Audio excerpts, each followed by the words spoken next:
Hello, hello. Happy Sunday. And if you can hear me, please let me know. Give me a thumbs up, something. I've had a few internet issues lately, so I'm really, really hoping that this one can go off without a hitch. I've taken care of everything I possibly can. But as long as you can hear me, I guess that's a good start, right? So let me know if you can. And that way we can move right into the proven treatments for lipedema. All right. I'm going to keep going ahead until somebody tells me otherwise. All right. So, what prompted this one? Janice, you hear me? Thank you, my love. And good to see you, hear you, or just know that you're there. Thanks, Dal. Okay. So, here's the reason for this particular topic.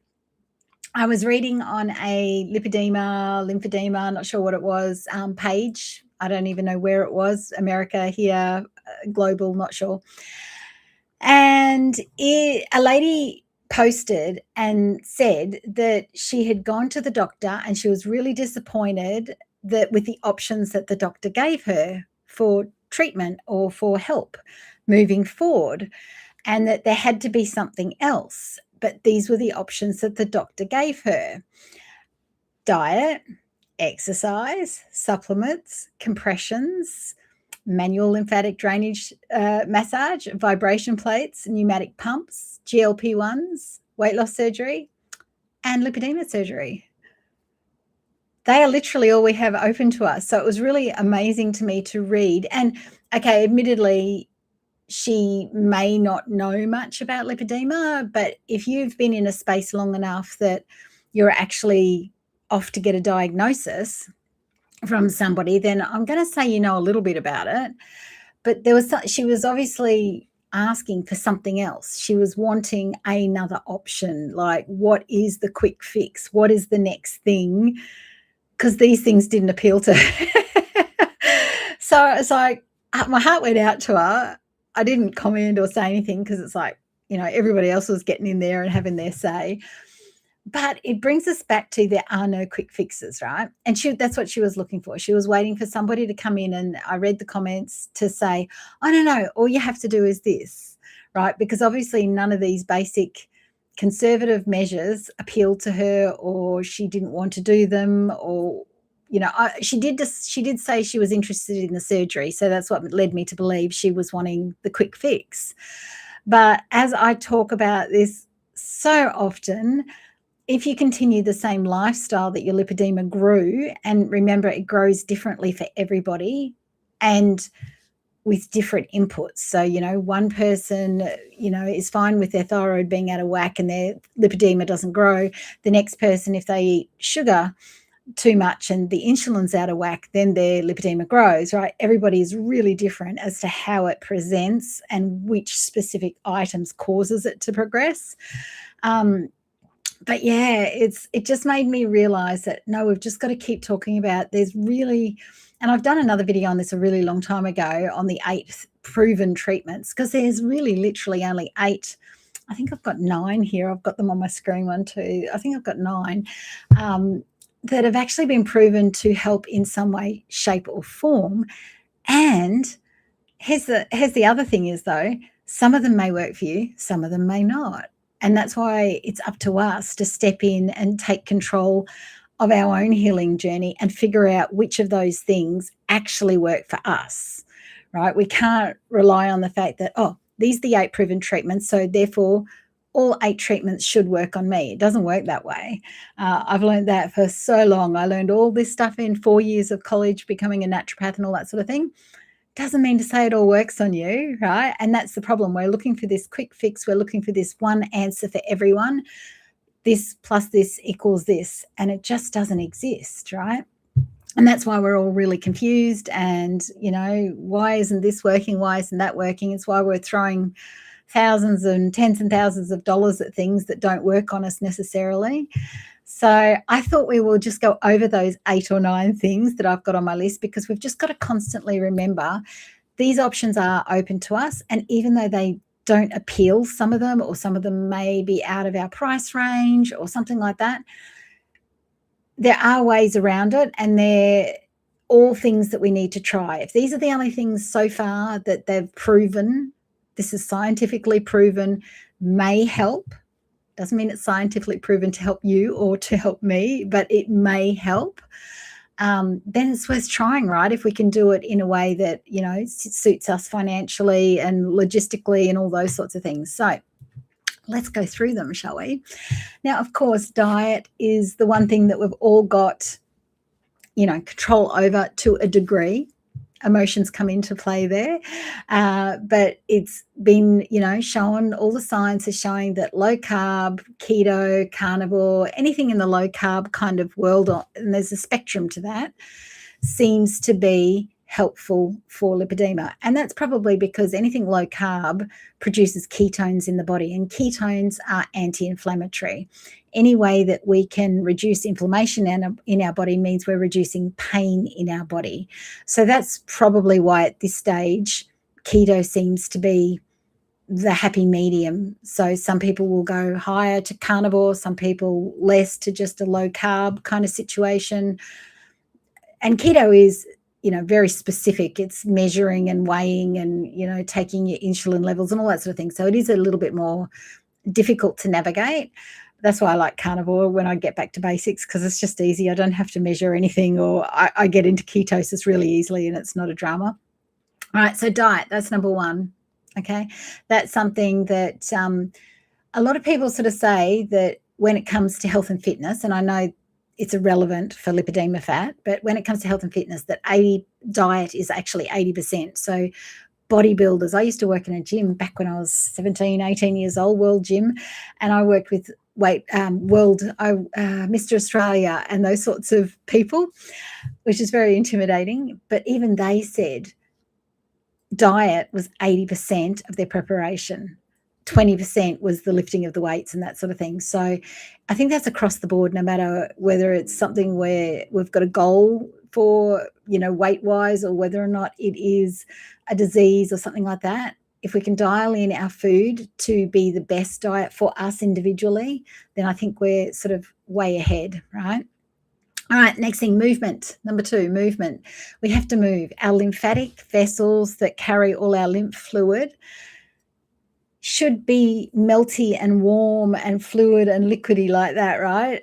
If we sit down too much, if we don't do enough exercise, it becomes hard like butter, right? So butter, when it's soft and melted and warm, it flows.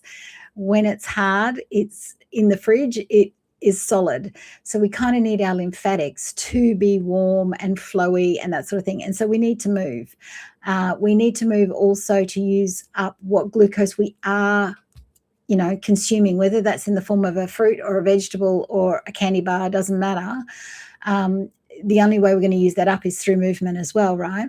So, and I think it's really easy to let lack of movement get out of control, and before you know it, there's things that you just can't do. So let's keep in mind, movement can be as simple as leaning on a trolley and walking around the mall, walking around the shopping centres in the air conditioning or the heating for a couple of hours, right? That could be the simple movement. In the pool is amazing because it puts pressure on our skin and our fascia like a compression would. So in the pool, amazing. Any way that you're moving your legs or pumping your calves, like the calf raises, that sort of thing, that will all help. But just move any way that you can that's not too problematic and making things worse for you. All right, supplements. Number 3, supplements. There are so many supplements out there. And this is what I mean about diet. You can't out-supplement a bad diet. So if you're having all the processed foods, if you are living off fast food and TV dinners and that sort of thing because you're busy, right? I get it. Because it's convenient, because it's just too much to make a meal from scratch or whatever it is, then no amount of supplements you take is going to counteract that. So you're kind of wasting your money with the supplements, really, in reality. So if you've got your diet dialed in mostly, we're all human, mostly, right? Then sure, add in the supplements, find the supplements that might work for you, the anti-inflammatories, the berberine, which acts like a GLP-1, that kind of thing. But talk to somebody, give them your history, right? Don't just self-diagnose and self-supplement things unless you know how it interacts with potentially any other medications that you're taking. If you're taking this particular supplement and this particular supplement and you don't know that they negate each other, again, money down the drain. That's why you pay to go see a naturopath or a herbalist or a clinical nutritionist or a doctor, so that you know you're getting the most out of what you're taking. But supplements is another option. Some of them are long-term. Some of them you should only have it for a short term, all of those sorts of things, right? There's so much involved in supplements. It's crazy. But now you can just go into any chemist and buy whatever supplement you like. So, which isn't always a great thing, I got to say. All right. So we've got diet, exercise, supplements. Next is compressions. I'm kind of going up like I did on that last video all those months ago, in price options and what's easiest for us to access. So compressions would be the next thing. Now you can go all kinds of different ways with compressions. You can have them custom fitted to like $1,000 or something ridiculous, Italian ones, German ones, all the things. I stick with my Fankers. I can wear them all day. They've got a millimeter of mercury compression of 25 millimeters of mercury. I can never get that one out, millimeters of mercury. And it is suggested that we should have between 20 and 30 for lipedema. The Fanker ones, and there's a code down below, right? That they're not sponsoring this, but there is a code down below if you want a discount on them. I use now I'm just trying to think of which ones I use. I think the code is to the ones I wear because they're like a tighter one. And they're ones that I find I can wear all day. All right, because a lot of people say they can't wear compressions all day. These ones I can wear all day, and I don't, and I can pull them up and down in the bathrooms in the stinking heat of Bangkok when you're sweating like a champ. And that's a big thing, right? Going to the ladies' room with compressions is not always good fun. So, but compressions do help. You don't always need compressions. It depends on your stage, your type of lipedema. But it's another option if you haven't tried them. And I don't wear mine every day. I can with the Fankers. And I've got it on my list as a challenge to wear them every day for 30 days to see if that makes a difference. But I'm doing another challenge at the moment, so I don't like to cross over and interfere. Right, so I'll test them once this challenge is finished, and I will let you know. All right, compressions. Now the next one, vibration plates. Vibration plates have been proven scientifically to help lipedema. And I'm guessing because it shakes everything up, it helps loosen the fascia, it helps, the nodules move around. I'm not entirely sure why it helps. I have not got one. I have not tried one. So if you have, let me know.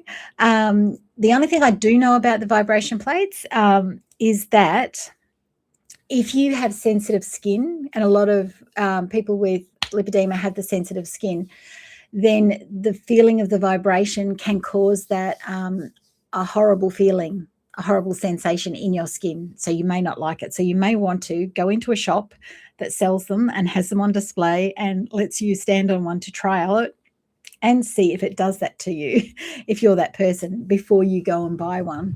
But from what I can gather and from what I've read, some of the cheaper ones, which are just a flat plate. So, there's the ones that you can hang on to really big events, and then there's just a plate. And I've seen some on Lazada here. So Lazada's the Thailand equivalent of Amazon, eBay, that kind of thing. And they seem to be around the $100, $120 mark. So not terrible.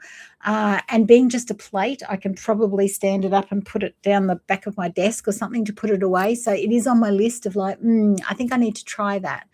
So, but I haven't yet. So if you've tried it, let others know what your experience is. That would be amazing.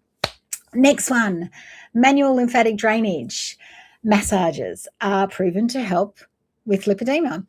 And I used to have some of these back in Australia because we had private health, and so I was able to get it really super cheap. Here, although massages are super cheap, So a massage here for an hour would be about $10, something like that. To get a manual lymphatic drainage massage is very specialized, and you have to go to the physiotherapists and that sort of places here, which there's a ton of them, there's plenty. But then I'm going to be paying Australian full prices without medical insurance. So we're looking at, so far I've seen them at about the $150 mark. So I haven't sort of gone in all in on one of those over here. But in case you've never had a manual lymphatic drainage massage, it's actually really gentle. It's kind of like this sort of thing, because your lymphatics are just under the skin. They're doing this, and generally when they start, they will start up around here if you've not had them before, because this is where your main veins go into your blood vessels, right? So if this is blocked, there's no point in loosening up all your lymphatics everywhere else if when it gets to the main gate where it goes away is blocked. So if you've got a decent manual lymphatic drainage massage therapist, then they should be starting around here. It should be so gentle that you think, are they doing anything? And then the next day you'll wake up like you've been hit by a truck. Okay, that's how you know you've had a good manual lymphatic drainage massage and that it has worked, because you will feel it the next day. You can drink lots of water and do things like that to mitigate that feeling, but you still will feel the effects of having it all unblocked here. And then if you continue to go back on a regular basis, they will know your body by then and they will work their way around. But their main first starting point is to unblock here. All right. And that's another way that you know whether or not your lymphatics are blocked. There's a spot in here, if you have a dig around, right, start pushing around, and it will hurt, right? So somewhere around up above your boobs and sort of in the crease of your arms and around that sort of thing. If it hurts like anything to press in, you need manual lymphatic drainage massage, right? So that's like a really key sign that you're all blocked. So have a little press around here and let me know if it hurts for you. All right. It doesn't hurt for me anymore, but I do a lot of sort of movements and exercises that I know unblocks this area and have been doing so for years. So I know for me that doesn't hurt anymore. But 5-10 years ago, oh yes, hurts like crazy, right? All right. So the next one along in price range, and sort of this one and the one below it could be interchanged. So I might get the one below it first, the pneumatic pump. Again, I went to hire the pneumatic pump. In case you haven't seen these, they're pumps that go on your legs and sort of blow up around your legs and squeeze and pump your legs, right? So it's pumping the lymphatics, it's pumping the lymph fluid back up your leg. And I think I had something very close to that experience. We went to a big market here. It's like the biggest one in Asia. In fact, I think it's the biggest weekend market in the world. Chatuchak Markets, it's called, in case you've been there. It's like the touristy thing to do in Bangkok. But they have a lot of massage chairs around here, even though massages are really cheap. And we were filling in time one day. And so we went and had one of these massage chairs, which was like, I don't know, $2. And I know I've seen them in Australia and they're right $10 or something, but this was like $2 for half an hour or something. And I sat in them, and it's the one where it comes right around your legs and your arms and all that sort of thing. And I reckon that's what it's like to be in those pneumatic pumps, because it completely covered my legs and just kept doing this on the legs. And it felt amazing. It made me go, oh, I think I need to check out how much a pneumatic pump is. And you can get them here again on Lazada.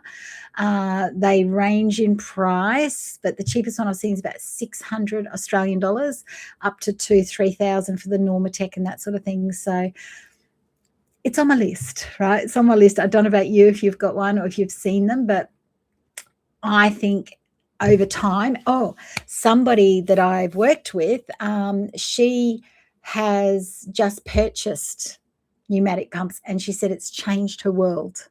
She would have stage 1, type 1 lipedema, but she's got a very busy workload, and she's always out and about and doing things and in the garden. And she said using the pneumatic pump has changed everything for her. So I was like, oh, that sounds very interesting, right? So that's something on my list, but it's up there with price. So It's one of those things.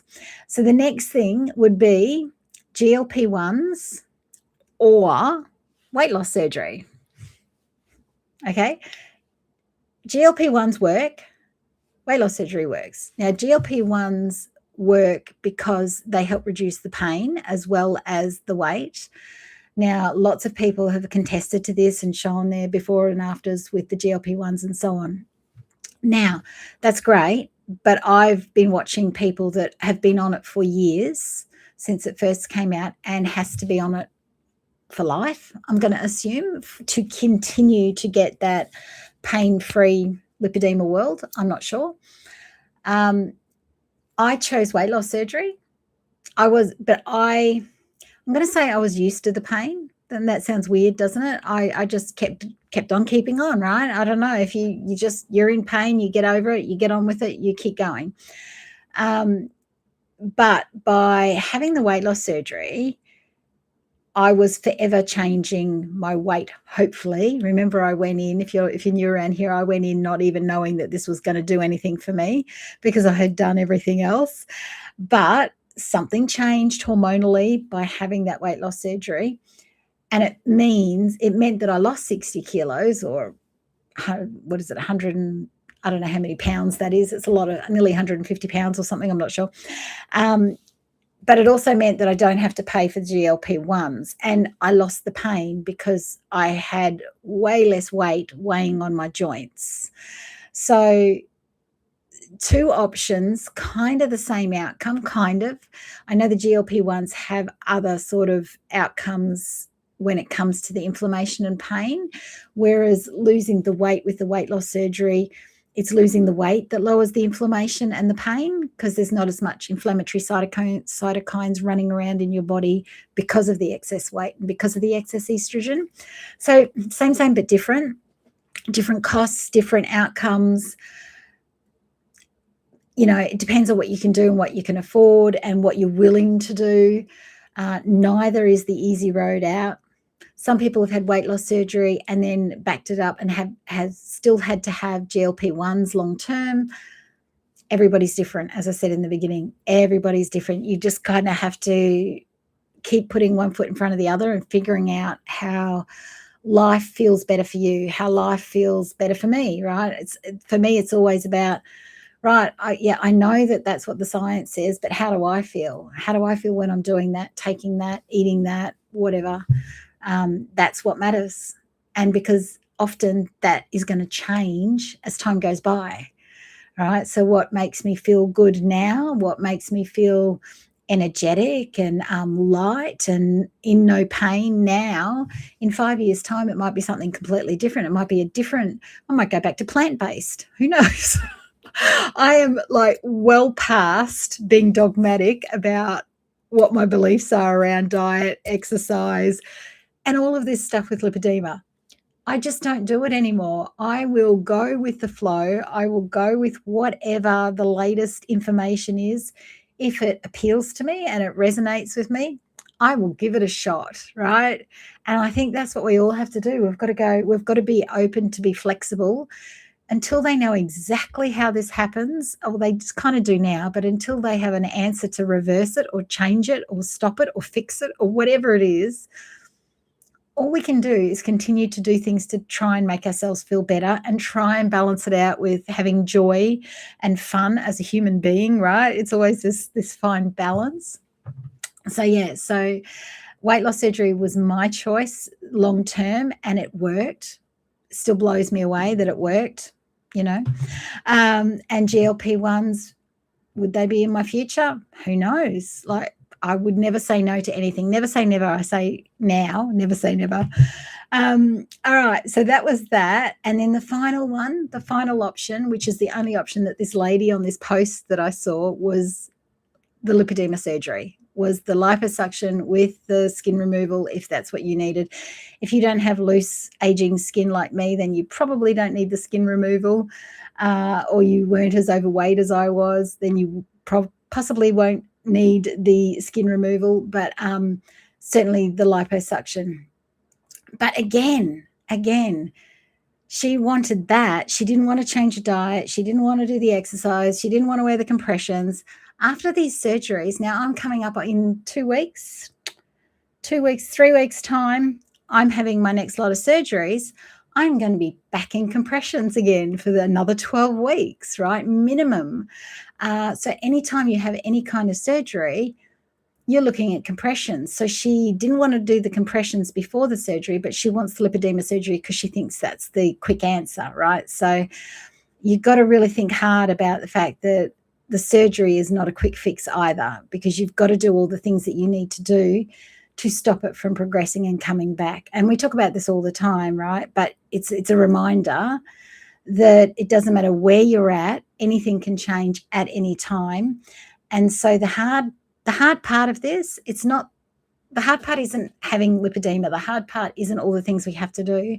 The hard part is being willing to look at yourself and to take care of yourself, no matter what that means. That's the hard part, right? That's like, going, oh, I really love veg, which I do. I love my plant-based world. I loved cooking in that world. I love the raw foods and all the things. The hard part wasn't swapping to carnivore. The hard part was getting my head around it and going, it's okay to change. It's okay that this is what my body actually wants and needs. And it's okay that my body feels better eating this way than that way. And the hard part will be in 10 years' time is my body goes, no, I want to be a fruitarian. I don't know. I'm just making stuff up. And then I have to get around going, now I'm going to be a fruitarian, because the hard part is, people are judging you 7 ways from Sunday, right? Going, what's she doing now, right? That's the hard bit. The hard bit is putting yourself first, saying me first, right? Doesn't matter what other people think. That is the hard bit of this journey above everything else. It's not the pain we experience every day, because there's pain no matter what we do, or, other diseases and all that sort of thing. Yes, everything's hard in that respect, physically, mentally, and emotionally, but the hard bit is actually putting ourselves first and saying, I think I need to do this, and it doesn't matter what other people are saying, I'm going to have a go at this. So that's where I want to leave you this week. I just want to say there are no quick fixes. In case you're new around here, like that lady that I read in the lipedema group, and that's okay. That's okay. That's the hard bit as well, is just accepting that there are no quick fixes for this crappy disease that we seem to have, and came out of nowhere, and now we have a name for it, right? I'm going to say, although it's been around for about 50 years, I think this name, or maybe even longer, 60, in the 50s maybe, I can't remember, in Germany, I think was somebody who discovered it or named it or whatever it is. But we are finding out much more about it now, and so that's what makes us feel, I think, a little bit more stressed about it. Whereas I'm going to say 20, 30 years ago, I was just that teenager with thick thighs. Oh, there you go, 40 years ago I was that teenager with thick thighs. You just sort of didn't think too hard about it. Now I know the ramifications of those thick thighs. That's when we have to get out of our own way and realise that, okay, so it is what it is. Moving on, what can I do about it? I've got all these options that we know about right now. Which ones work for me? And nobody else will do that for you. We talk about this a lot as well, right? Nobody's going to do it for you. Nobody's going to do it for me.